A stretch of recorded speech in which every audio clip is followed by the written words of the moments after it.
Hello students. So actually I completed with the accounting theory syllabus, but I left one topic that which we are discussed in the college only. Actually we are discussing in the college that the modern approaches. So due to this some emergency, so we couldn't able to continue there. So now I am making the video on that. So what is that concept is modern approaches, because in the unit 2 there are mainly two types of approaches. The one is traditional approaches, another one is modern approaches. Okay, so traditional approaches and ನಿಮ್ಮ already ನಾ ಕಾಲೇಜ್ನಾಗೆ ಹೇಳಿದ್ದೆ ಅಷ್ಟನ್ನು. Modern approaches already ನಾವು start ಮಾಡಿದ್ವಿ, almost 2-3 ನಿಮ್ಗೆ ಹೇಳಿದ್ದೆ. So ಏನಾಯ್ತು ರೀ, ಅಷ್ಟು ಇನ್ನು ಫುಲ್ ಮುಗಿಸೋ ಅಷ್ಟೊತ್ತಿಗೆ ಈ ಸಿಚುವೇಶನ್, ಲಾಕ್ಡೌನ್ ಸಿಚುವೇಶನ್ ಬಂದಿದ್ದಕ್ಕೆ ನಾನು ನೆಕ್ಸ್ಟ್ ಏನು ಮಾಡಿದೆ, ಈ ವಿಡಿಯೋಸಿಂದ ಯೂನಿಟ್ 3ಇಂದ ಸ್ಟಾರ್ಟ್ ಮಾಡಿದೆ ನಿಮಗೆ ಫ್ರೆಶ್ ಕಾನ್ಸೆಪ್ಟ್ ಇರಲಿ ಅಂಥೇಳಿ. ಸೊ ಈಗ ಅದನ್ನೇ ಯೂನಿಟ್ 2 ಒಳಗಿಂದು ಒಂದು ಲಾಸ್ಟ್ ಕಾನ್ಸೆಪ್ಟ್ ಉಳಿದದಲ್ಲ, ಈಗ ಅದನ್ನು ಹೇಳ್ತಾ ಹೋಗ್ತೀನಿ. So in the coming videos around 2 to 3 videos I am going to send. In that we'll discuss all the modern approaches. Okay, so first and foremost, just I want to recall that meaning of traditional approach and modern approach. Traditional approaches are nothing but what? So it is having the main aim of formulating new accounting theories, which are having some drawbacks in the existing theories. Okay, so ಅದಕ್ಕಿಂತ ಮುಂಚೆ ಏನು accounting theories ಇದ್ದು ಅದರೊಳಗಿಂದು ಏನವ್ರಿಗೆ ಇದು ಆಗಲಿಲ್ಲ, ಅದಕ್ಕೆ ಏನು ಮಾಡ್ತಾರೆ ಅವ್ರಿ, which is helpful for formulating the new accounting theories. So ಹೊಸ ಅಕೌಂಟಿಂಗ್ ಥಿಯರೀಸನ್ನ ಫಾರ್ಮುಲೇಟ್ ಮಾಡಲಿಕ್ಕೆ ಯೂಸ್ ಮಾಡ್ತಾರೆ. ಸೊ ಅದ್ರಾಗ ನಾವು ಭಾಳಷ್ಟು ಆಲ್ರೆಡಿ ಅಪ್ರೋಚಸ್ ಡಿಸ್ಕಸ್ ಮಾಡಿದ್ವಿ, ಹೌದಿಲ್ರಿ. ಸೊ ಎಥಿಕಲ್ ಅಪ್ರೋಚ್ ಡಿಸ್ಕಸ್ ಮಾಡಿದ್ವಿ, economical, sociological. So every approach is having some intention. Yes, so all the approaches.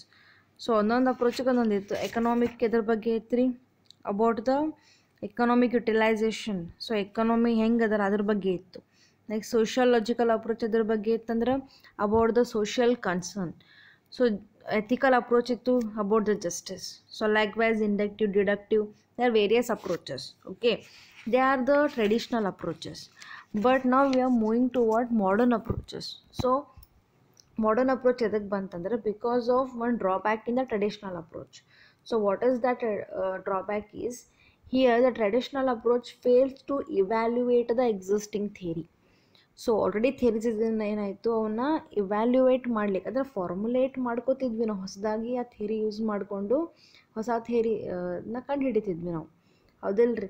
So traditional ಅಪ್ರೋಚಸ್ನಾಗ ಅದು ಮಾಡ್ತಿದ್ವಿ, ಬಟ್ ಮಾಡರ್ನ್ ಅಪ್ರೋಚ್ನಾಗ ನಾವೇನು ಮಾಡ್ತೀವಿ ಅಂದರೆ, ಏನಾರ ಎಕ್ಸಿಸ್ಟಿಂಗ್ ಅಕೌಂಟಿಂಗ್ ಥಿಯರಿ ಒಳಗೂ ಡ್ರಾಬ್ಯಾಕ್ಸ್ ಇತ್ತಂದ್ರೆ ಅದನ್ನು ಇವ್ಯಾಲ್ಯೂಯೇಟ್ ಮಾಡಿ ಅದ್ರಾಗೇನು ಡ್ರಾಬ್ಯಾಕ್ಸನ್ನು ತೆಗಿಲಿಕ್ಕೆ ಪ್ರಯತ್ನ ಮಾಡ್ತೀವಿ. Okay, so that's Y here the new concept has been introduced, that is modern approaches. So there are various modern approaches are there, so have a look. First is event approach, next decision model approach, next behavioral approach, next productive approach, and last one is information economic approach. Okay, ಇದನ್ನೆಲ್ಲ ನಿಮ್ಗೆ already ನಾ ಕ್ಲಾಸ್ನಾಗೆ ಹೇಳಿದ್ದೆ. Event ಅಪ್ರೋಚನ್ನು ಮುಗಿಸಿದ್ವಿ, decision model start ಮಾಡಿದ್ವಿ ಅಂತ ಅನ್ಕೋತೀನಿ. But even though I am going to explain you all the approaches once again. Okay, so modern approaches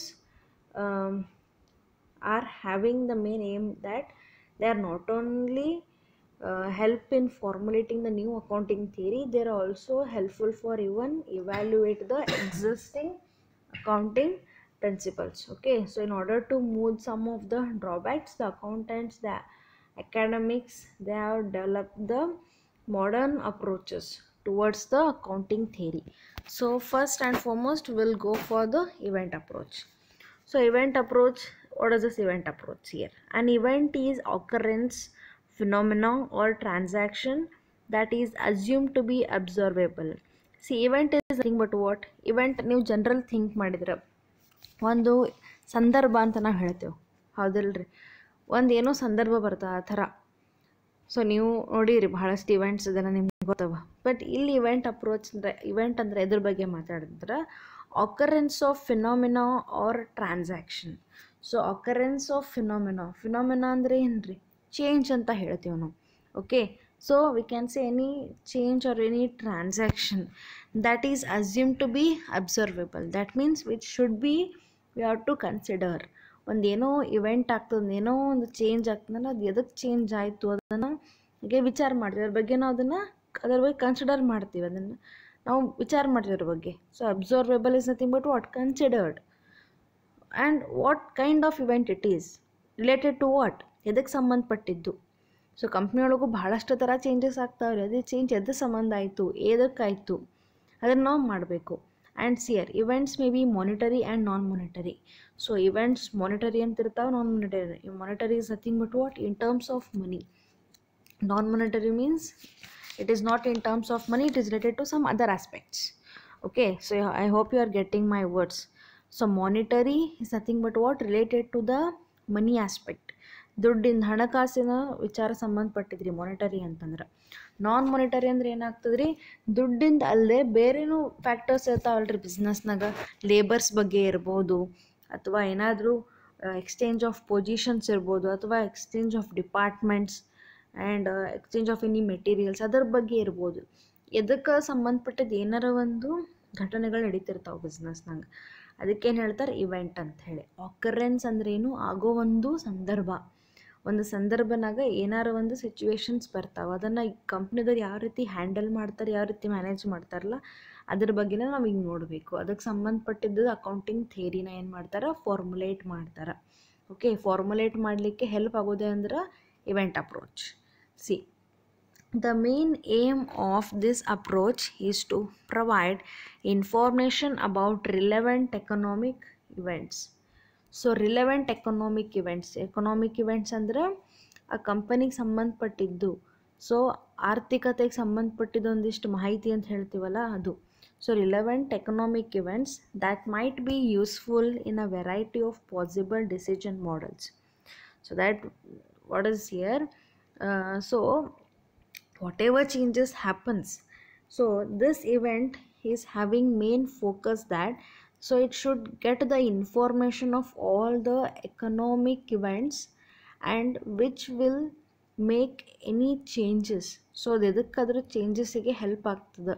and ಆ changes ಎದಕ್ಕೆ ಸಂಬಂಧ ಇರ್ತಾವ್ರಿ, ಅದಕ್ಕೆ ಏನಾರು ಒಂದಿಷ್ಟು ಡಿಸಿಷನ್ಸ್ ತೊಗೊಳ್ಳಿಕ್ಕೂ ಸಂಬಂಧ ಇರ್ತಾವೆ. So the economic events that might be useful in variety of possible decision models. That means decision making process. So ಎಷ್ಟೇ ಇವೆಂಟ್ ಬರಲಿ ರೀ, ಏನಾರ ಒಂದು ಸಂದರ್ಭಗಳು ಬರಲಿ, ಏನೋ ಚೇಂಜ್ ಆಗಲಿ, ಆ ಚೇಂಜ್ ಪಾಸಿಟಿವ್ ಅದನೋ ನೆಗೆಟಿವ್ ಅದನೋ. ಸೊ ಪಾಸಿಟಿವ್ ಇದ್ರೆ ಕಂಪನಿಗೆ ಭಾಳ ಚಲೋ ಆಗ್ತದೆ, ಯಾಕಂದ್ರೆ ಅದ್ರ ಸಂಬಂಧಪಟ್ಟಿದ್ದಂಗೆ ಬೇರೆ ಡಿಸಿಷನ್ಸ್ ತೊಗೋಬೋದು ಪಾಸಿಟಿವ್ ಅಂದ್ರೆ. ನೆಗೆಟಿವ್ ಅಂದ್ರೆ ಏನಾಗ್ತದೆ ರೀ, ಅದನ್ನು ಅಲ್ಲಿಂದಲ್ಲೇ ಅವ್ರು ರಿಮೂವ್ ಮಾಡ್ತಾರೆ, ಅಲ್ಲಿಂದಲ್ಲೇ ಅದನ್ನು ಕಿತ್ತು ಹಾಕ್ತಾರೆ, ಅದ್ರ ಬಗ್ಗೆ ಏನಾದ್ರು ವಿಚಾರ ಮಾಡ್ತಾರೆ. ಸೊ ಏನೇ ಇದ್ರೂ ಅದ್ರ ಬಗ್ಗೆ ಫುಲ್ ಮಾಹಿತಿ ಇದ್ರೆ ಕಂಪನಿಗೆ ಏನಾಗ್ತದೆ, ಹೆಲ್ಪ್ಫುಲ್ ಆಗ್ತದೆ ರೀ ಅದು. See according to George, in the events approach the purpose of accounting is to provide information about relevant economic events that might be useful in variety of possible decision models. So ಇವನು ಅದನ್ನೇ ಹೇಳಿತಾನೆ, George ಏನು ಹೇಳಿಗತ್ತಾನ, his definition related to the events approach is, so the main purpose of accounting, so accounting ಮಾಡೋ main ಉದ್ದೇಶ ಏನು, ಇಲ್ಲ accounting ಥಿಯರಿದು ಅಂದರೆ accounting ಮಾಡೋ ಅಂದರೆ ಅಕೌಂಟಿಂಗ್ ಥಿಯರಿ ಡೆವಲಪ್ ಮಾಡೋದು. Okay, so purpose of accounting is to provide information about relevant economic events. So relevant economic events, ಏನೇನು ಎಕನಾಮಿಕ್ ಇವೆಂಟ್ಸ್ ಅಂದ್ರೆ ಹಣಕಾಸಿಗೆ ಸಂಬಂಧಪಟ್ಟಿದ್ದು ಅಥವಾ ಆರ್ಥಿಕತೆಗೆ ಸಂಬಂಧಪಟ್ಟಿದ್ದು ಏನು ಇವೆಂಟ್ಸ್ ಕಂಪ್ನಿ ಒಳಗೆ ಆಗ್ತಾವೆ ಅದ್ರ ಬಗ್ಗೆ ಎಲ್ಲ ಇನ್ಫಾರ್ಮೇಷನ್ ಕಲೆಕ್ಟ್ ಮಾಡ್ಕೋಬೇಕು. ಆ ಇನ್ಫಾರ್ಮೇಷನ್ ಕಲೆಕ್ಟ್ ಮಾಡಿ ಏನು ಮಾಡಿದ್ರಿ, it is helpful for in decision making process. So that's why the event approach is helpful. See further, the events have been divided into 2 parts. Okay, so 2 parts divide ಆಗಿದಾವೆ. ಏನು ಹೇಳಿದ್ದಾರೆ ಅಂತಂದ್ರೆ, first one is internal events, another one is external events. So ಇದನ್ನು already ನಿಮಗೆ discuss ಮಾಡೀನಿ, ಹೇಳೇ ಬಿಟ್ಟಿನಿ. Internal events are nothing but what, so the events which are taking place within the company. So company ಒಳಗೆ ಆಗುವಂಥ ಇವೆಂಟ್ಸ್ಗೆ ಏನು ಹೇಳ್ತಾರಂದ್ರೆ ಇಂಟರ್ನಲ್ ಇವೆಂಟ್ಸ್ ಅಂತ ಹೇಳ್ತಾರೆ. Okay, so internal events example ಕೊಡ್ಬೇಕಂದ್ರೆ ಮೆಟೀರಿಯಲ್ಸ್ ಇಶ್ಯೂ ಮಾಡೋದು, ಲಿಫೋ ಫಿಫೋ ಮೆಥಡ್ ಆಲ್ರೆಡಿ ನೋಡೇವಿ ನಾವು. ಸೊ ಏನಾಗ್ತದೆ ರೀ, ಅಲ್ಲಿ ವರ್ಕ್ಶಾಪೇ ಬೇರೆ ಇರ್ತದೆ, ಮ್ಯಾನುಫ್ಯಾಕ್ಚರಿಂಗ್ ಯೂನಿಟೇ ಬೇರೆ ಇರ್ತದೆ. ವರ್ಕ್ಶಾಪ್ನಾಗ ಏನು ಮಾಡ್ತಾರೆ, ರಾ ಮೆಟೀರಿಯಲ್ಸ್ ಪರ್ಚೇಸ್ ಮಾಡಿ ಇಟ್ಕೊಂಡಿರ್ತಾರೆ. ಅವರು ಯಾವಾಗ ಮ್ಯಾನುಫ್ಯಾಕ್ಚರಿಂಗ್ ಯೂನಿಟ್ದವರು ಡಿಮಾಂಡ್ ಮಾಡ್ತಾರೆ ಅವಾಗ ಅವರು ಇಶ್ಯೂ ಮಾಡ್ತಾ ಹೋಗ್ತಾರೆ. Okay, so workshop will issue the materials to the manufacturing unit. So whenever the need arises. So this is called as what, internal events. And transfer of materials and transfer of files and transfer of person from one department to another department. So these are some of the situation which will happen in the company, but these will happen internally. Okay, outside irudilla, internal situations irtade, internally ಆಗ್ತವೆ. So internal events. Another one is what, external events. External events is nothing but so the events which are happening outside of the company. That means the relationship of company with the outside parties. So ಹೊರಗಿನವ್ರ ಜೊತೆ ಆಗೋವಂಥ events ಇವು, ಅದಕ್ಕೇನು ಹೇಳ್ತಾರೆ, external events ಅಂತ ಹೇಳಿ. Okay, so external events furtherly divided into 2. So further ಹೇಳಬೇಕಂದ್ರೆ events ಒಳಗೆ 2 ಥರ ಮೇನ್ ಬರ್ತಾವೆ, ಇಂಟರ್ನಲ್, ಎಕ್ಸ್ಟರ್ನಲ್. ಎಕ್ಸ್ಟರ್ನಲ್ನಾಗೆ ಇನ್ನೂ 2 ಥರ ಬಂದಾವೆ. ಅವು ಯಾವ ಅಂದ್ರೆ reciprocal transactions, non-reciprocal transactions. So reciprocal, non-reciprocal. So reciprocal is nothing but what, so where the transaction occur on both the sides. Okay, so giving and taking, receiving and giving ಅಂತ ಹೇಳ್ಬೋದು, give and take ಅಂತ ಹೇಳ್ತೀವಿ, ಅದಕ್ಕೆ reciprocal transactions ಅಂತ ಹೇಳ್ತಾರೆ. Non-reciprocal is nothing but so either one side, either give or take. Reciprocal ಅಂದ್ರೆ ಏನಾಗ್ತದೆ, ಎರಡೂ ಇರ್ತಾವೆ ರೀ, ಕೊಡೋದು ತಗೊಳ್ಳೋದು. ಸೊ ಕೊಡೋದು ಆಗ್ತದೆ, ತಗೊಳ್ಳೋದು ಆಗ್ತದೆ. ಸೊ ಆಗಲೇ ನಿಮ್ಗೆ ನಾ ಹೇಳಿದ್ದೆ, ಇಂಟರ್ನಲ್ ಇವೆಂಟ್ನಾಗ ವರ್ಕ್ಶಾಪಿಂದ ಗೂಡ್ಸ್ನ ಏನು ಮಾಡ್ತಾರೆ, ಮ್ಯಾನುಫ್ಯಾಕ್ಚರಿಂಗ್ ಯೂನಿಟ್ಟಿಗೆ ಕಳಿಸ್ತಾರೆ ಅಂಥೇಳಿ. ಈಗ ವರ್ಕ್ಶಾಪಿಗೆ ಗೂಡ್ಸ್ ಎಲ್ಲಿದ್ದು ಬರ್ತಾವೆ, ಅದೂ ಪಾಯಿಂಟ್ ಅದಲ್ರಿ, ಅದಕ್ಕೇನು ಹೇಳ್ತಾರೆ ರೆಸಿಪ್ರೋಕಲ್ ಅಂತೇಳಿ. ಯಾಕಂದ್ರೆ ವರ್ಕ್ಶಾಪಿಗೆ ಗೂಡ್ ಎಲ್ಲಿ ಬರ್ತಾವೆ, ಔಟ್ಸೈಡ್ ಪಾರ್ಟಿಯಿಂದ ಬರ್ತದೆ. ಸೊ ಔಟ್ಸೈಡ್ ಪಾರ್ಟಿ ಕಡೆಯಿಂದ, ರೈಟರ್ಸ್ ಕಡೆಯಿಂದ ಏನು ಮಾಡ್ತಾರೆ, ಅವರು ಪರ್ಚೇಸ್ ಮಾಡ್ಕೋತಾರೆ. ಸೊ ಕಂಪನಿಯವ್ರಿಗೆ ದುಡ್ಡು ಕೊಡ್ತಾರೆ. This is called as what, give and take. So ಅವ್ರು ದುಡ್ಡು, ಕಂಪನಿ ಕ್ರಿಯೇಟರ್ಸಿಗೆ ದುಡ್ಡು ಕೊಟ್ರಿ, ಕ್ರಿಯೇಟರ್ಸ್ ಇವ್ರಿಗೆ ಕಂಪ್ನಿಗೆ ಏನು ಕೊಟ್ಟರು, ಗೂಡ್ಸ್ ಕೊಟ್ಟರು. Give and take. Okay, so give and take, this is called reciprocal transaction. So purchase of raw materials and giving any services, we can say selling also. So goods sell ಮಾಡ್ತಾರೆ, ಅವಾಗೂ 2-way service ಆಗ್ತದೆ. Goods ಕೊಡ್ತಾರೆ, ದುಡ್ಡು ಇಸ್ಕೊತಾರೆ. So this is reciprocal transaction. Non reciprocal transaction is nothing but it happens on one side. So one sided, either give or take. ಇಲ್ಲೇನಾಗಿರ್ತದೆ, ಗಿವ್ನೂ ಆಗಿರ್ತದೆ, ಟೇಕ್ನೂ ಆಗಿರ್ತದೆ ರೀ. ಇಲ್ಲಿ ನಾನ್ ರೆಸಿಪ್ರೋಕಲ್ನಾಗ ಏನಾಗ್ತದೆ, ಒನ್ ಸೈಡೆಡ್, ಐದರ್ ಗಿವ್ ಆರ್ ಟೇಕ್. ಒಂದು ಕೊಡ್ರಿ ಅಥವಾ ಒಂದು ತೊಗೊಳ್ರಿ, ಎರಡರಾಗ ಒಂದು ಆಗುವಂಥವು. ಒನ್ ಸೈಡೆಡ್ ಯೂಶ್ವಲಿ ಆಗ್ತವೆ ಏನಂತಂದ್ರೆ, like example I can give the tax. So company ಏನು ಮಾಡ್ತಾರೆ, ಟ್ಯಾಕ್ಸ್ ಪೇಮೆಂಟ್ ಮಾಡ್ತಾರೆ. ಸೊ ಗೌರ್ಮೆಂಟ್ ಕಡೆಯಿಂದ ಏನು ರಿಸೀವ್ ಮಾಡ್ಕೊಳ್ಳಿಗತ್ತಿಲ್ಲ tax. In return of tax they are not receiving anything. So tax payment ಮಾಡಬೇಕಷ್ಟೇ. ಅಥವಾ ಏನಾದರೂ ಕಂಪನಿ ಡೊನೇಷನ್ಸ್ ಕೊಡ್ತಿರ್ತದೆ, ಚಾರಿಟಿ ಫಂಡ್ಸ್ ಕೊಡ್ತಾವೆ, ಅವೆಲ್ಲ ಏನಾಗ್ತದೆ ರೀ, ಒನ್ ಸೈಡೆಡ್ ಇರ್ತದೆ. Okay, so if any loss happens here. So like this is some of the non reciprocal transactions. See what are the advantages of this event approach. So event ಅಪ್ರೋಚದ advantage ಏನದಂದ್ರೆ, see first one, it helps to make accurate forecasting because it contains all the aspects of an economic event. So economic event ಬಗ್ಗೆನೇ ಮಾಹಿತಿ ತೊಗೋತಾ ಇದು ಅಂತಂದಮೇಲೆ ಅದಕ್ಕೆ ಸಂಬಂಧಪಟ್ಟಿದ್ದಕ್ಕೆ decision ಮೇಕಿಂಗಿಗೆ helpful ಅದ ರೀ. So decision making ಪ್ರೊಸೆಸ್ಸಿಗೆ ಇದು helpful ಅದು. Okay, it contains all the aspects and apart from decision making it is helpful even for the forecasting. Forecasting ಅಂದ್ರೆ ಫ್ಯೂಚರ್ನಾಗ ಏನಾಗ್ತದೆ ಅಂಥೇಳಿ ಈಗೇನೆ ನಾವು ವಿಚಾರ ಮಾಡೋದು, ಅಡ್ವಾನ್ಸ್ ಥಿಂಕಿಂಗ್ ಅಂತಲೂ ಹೇಳ್ಬೋದು. ಓಕೆ, ಸೊ ಅಡ್ವಾನ್ಸ್ ಈಗಿನ ನಾವು ವಿಚಾರನೂ ಮಾಡ್ಬೋದು because it is considering the economic events. Second one, it helps for taking disputable decision, of course. So because of all the informations they have gathered, it is helpful for the company in taking the decisions. Next, it increases the faith and trust of users. So users ಗೆ ಏನಾಗ್ತದೆ ರೀ, ಅವ್ರು ಏನೇನು information ತೊಗೊಂಡಿರ್ತಾರಲ್ಲ ಕಂಪ್ನಿದವರು, ಒಂದಿನ್ನೂ ಘಟನೆ ಆಗಿದ್ದ ಬಗ್ಗೆ, ಅದನ್ನೆಲ್ಲ ಇನ್ಫಾರ್ಮೇಷನನ್ನು ಹೊರಗಿನವ್ರಿಗೆ ತೋರಿಸ್ತಾರೆ ಯೂಸರ್ಸಿಗೆ. ಓಕೆ, ಅಂದರೆ ಏನೇನು ನಾವು ತೋರಿಸ್ಬೇಕು ಅಷ್ಟು ತೋರಿಸ್ತಾರೆ, ಎಲ್ಲನೂ ತೋರಿಸೋಂಗಿಲ್ಲ. To some extent they will disclose everything.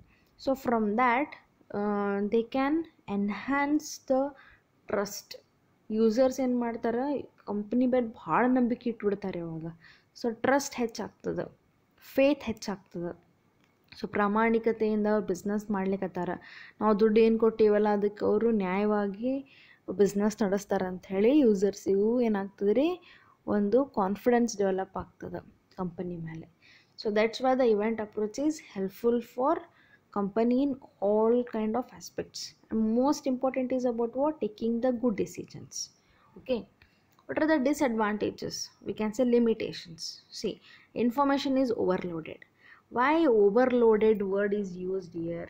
See, overloaded ಅಂದ್ರೆ ಭಾಳ ಆಯಿತು ಅಂತ ಅರ್ಥ. ಅಂದ್ರೆ ಒಂದು ಲೆವೆಲ್ ತನಕ ಅಷ್ಟೇ ಇನ್ಫಾರ್ಮೇಷನ್ ಕಲೆಕ್ಟ್ ಮಾಡಿದ್ರೆ ಚಲೋ ರೀ.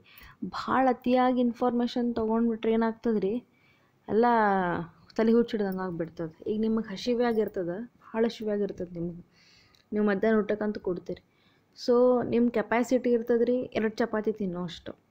2 ಚಪಾತಿ ತಿಂದ್ರಿ, ಹೊಟ್ಟೆ ತುಂಬಲಿಕ್ಕೆ ಬಂದದ, ಬಟ್ ಅಂದರೂ ಭಾಳ ಹಸಿವಾಗಿತ್ತಲ್ಲ, ಇರಲಿ ಅಂತ ಇನ್ನೂ ಒಂದು ತೊಗೊಂಡ್ರಿ ಚಪಾತಿ. You are having 1 more chapati ನಾವು. ಸೊ 3 ಆಯಿತು. ನಿಮ್ಮ ಕೆಪಾಸಿಟಿ ಇದ್ದದ್ದು 2 ಆ್ಯಕ್ಚುಲಿ. ಈಗ ನೀವು ಎಷ್ಟು ತಿಂದ್ರಿ? 3. ಓಕೆ, ಅಡ್ಡಿ ಇಲ್ಲ. ಇಲ್ಲ ಇನ್ನೂ ತಿನ್ನೋಣ ಅವ್ವಬ್ಬ ಅಂಥೇಳಿ ಇನ್ನೂ 2 ತಿಂದ್ರಿ, 5. ಸೊ 5 ತಿಂದ್ರಿ, ಮುಂದೆ ನಿಮ್ಗಿನ್ನು ತಿನ್ನಲಿಕ್ಕೆ ಆಗೋದಿಲ್ಲ. ಇನ್ನೂ 1 ತಿಂದ್ರಿ ಅಂದ್ರೆ ಏನಾಗ್ಬಿಡ್ತದೆ, you can't able to move also. So overload ಅವಾಗ ಏನಾಗ್ತದೆ, ನಿಮ್ಗೆ ಅದು ಉಲ್ಟಾ ಹೆಲ್ತ್ ಇಶ್ಯೂ ಸ್ಟಾರ್ಟ್ ಆಗಿಬಿಡ್ತಾರೆ ರೀ ಭಾಳ ತಿಂದ್ರೆ. So that's why what I wanted to say here. So whatever the information are whatever the thing, so what we are doing no, it should be within some limit.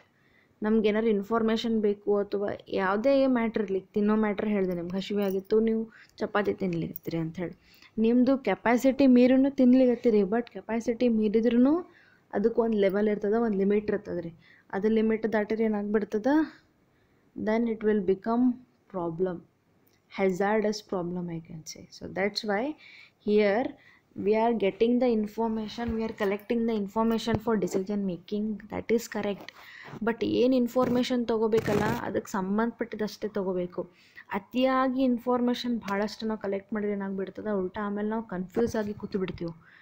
ಎಲ್ಲನೂ ಚಲೋನೇ ಅನ್ನಿಸ್ತಾವೆ, ಎಲ್ಲನೂ ಕೆಟ್ಟ. ಹಂಗೆ ವಿಚಾರ ಮಾಡಿದರೆ ಎಲ್ಲನೂ ಚಲೋ ಅನ್ನಿಸ್ಬಿಡ್ತಾವೆ, ಹಂಗೆ ಬೇರೆ ಟೈಪ್ ವಿಚಾರ ಮಾಡಿದ್ರೆ ಎಲ್ಲನೂ ಕೆಟ್ಟ ಅನ್ನಿಸ್ತಾವೆ. ಸೊ ಅವಾಗ ಯಾವ ಥರ ಡಿಸಿಷನ್ ತೊಗೋಬೇಕಂಥೇಳಿ ಕನ್ಫ್ಯೂಸ್ ಆಗಿಬಿಡ್ತದೆ. ಸೊ ಅದರದ್ದು ಒಂದು ಡ್ರಾಬ್ಯಾಕ್ ಆಗ್ತದೆ event approach.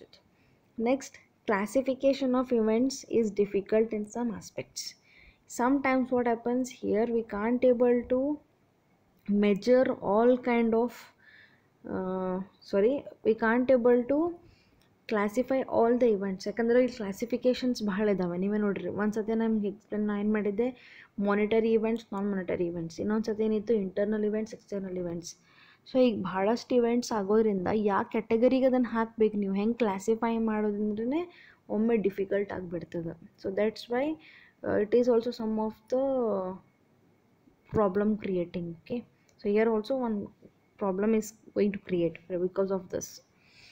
Next, last one limitation is measuring all the characteristics of event may be difficult. Yes, to some extent measuring the characteristics, measuring is nothing but what, so ಎಲ್ಲ ಆ್ಯಂಗಲ್ನಿಂದು consider ಮಾಡಬೇಕ್ರಿ ಎಲ್ಲ ಪ್ರಾಬ್ಲಮ್ಸನ್ನು ಅಥವಾ ಏನೇ ಒಂದು event ಇದ್ರೂ.